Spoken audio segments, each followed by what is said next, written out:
She was born into chaos, declared illegitimate, imprisoned by her own sister, and yet she rose to wear the crown alone, not just as a queen, but as a force of nature. In an age ruled by men, she ruled an empire. In an era torn by religious war, she brought balance. And in a world obsessed with marriage, she stayed single and still reigned supreme. But who was Queen Elizabeth I? How did the daughter of a scandal become one of history's most legendary monarchs? Welcome back to 1000-Year Personalities. In this episode, we explore the life of Queen Elizabeth I, a woman who defied her destiny and made her own. Elizabeth Tudor was born on September 7, 1533, to King Henry VIII and his second wife, Anne Boleyn. The problem? Her father wanted a son, a male heir, and Elizabeth was not what he had hoped for. 3 years later, her mother, Anne Boleyn, was beheaded, accused of adultery, incest, and treason. Elizabeth was just a toddler when her world shattered. Her status was stripped. She was declared illegitimate, a bastard. Her future? Bleak. But Elizabeth was not ordinary.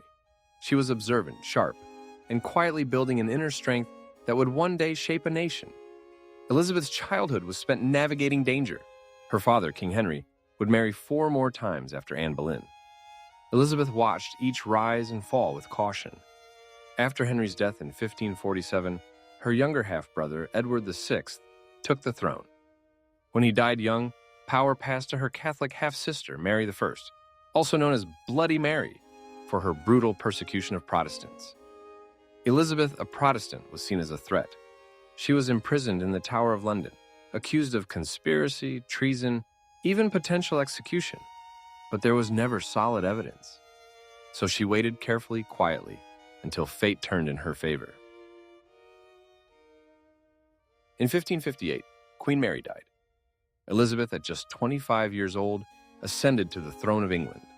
She inherited a kingdom in turmoil, religious divisions, economic uncertainty, foreign enemies, internal distrust. Few believed she could last. A single woman, no husband, no heir. How could she rule a volatile realm? But Elizabeth had something rare, a political genius masked in grace. She wasn't here to follow tradition. She was here to lead. One of her first and most critical acts as queen was to settle the question of religion. Her sister had tried to restore Catholicism by force. Elizabeth chose moderation. She reestablished Protestantism, but allowed room for Catholics to breathe, so long as they weren't openly rebellious.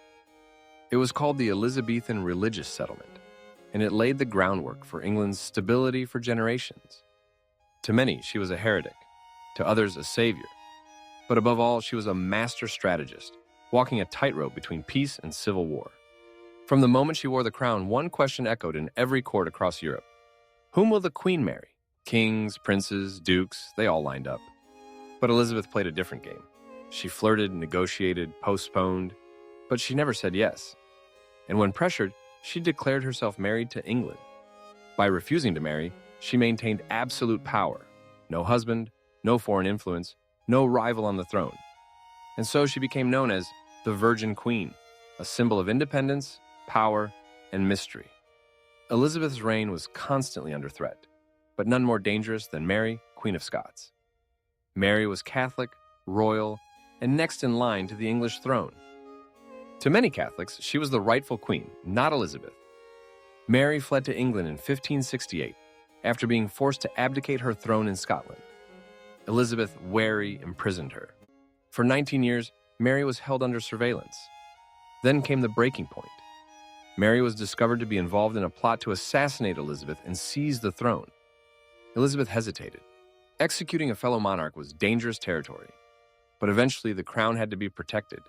In 1587, Mary was beheaded. A queen had killed a queen. The political message was clear. Elizabeth would not be overthrown. The following year, 1588, Elizabeth faced her greatest military threat.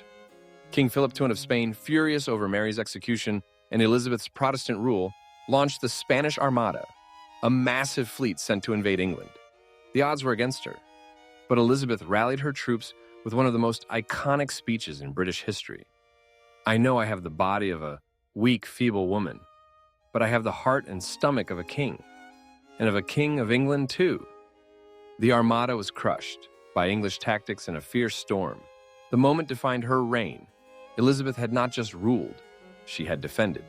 Under Elizabeth's leadership, England entered what historians now call the Elizabethan era, a golden age of culture, exploration, and stability.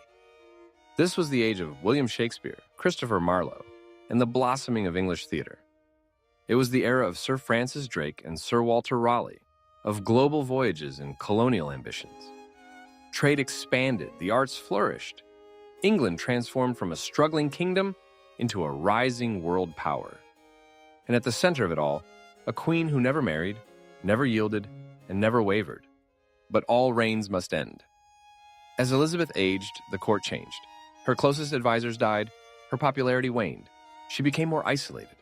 Melancholy took hold, and without an heir, uncertainty loomed.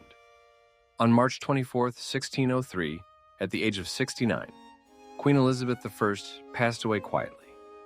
She had ruled for 44 years, one of the longest reigns in English history. Her death marked the end of the Tudor dynasty. The crown passed to James VI of Scotland, uniting the crowns of England and Scotland for the first time. Thank you for watching 1000 Year Personalities. If Elizabeth's story inspired you, give this video a like, subscribe to our channel, and share it with someone who needs a little royal motivation today. And remember, sometimes the crown doesn't make the queen makes the crown.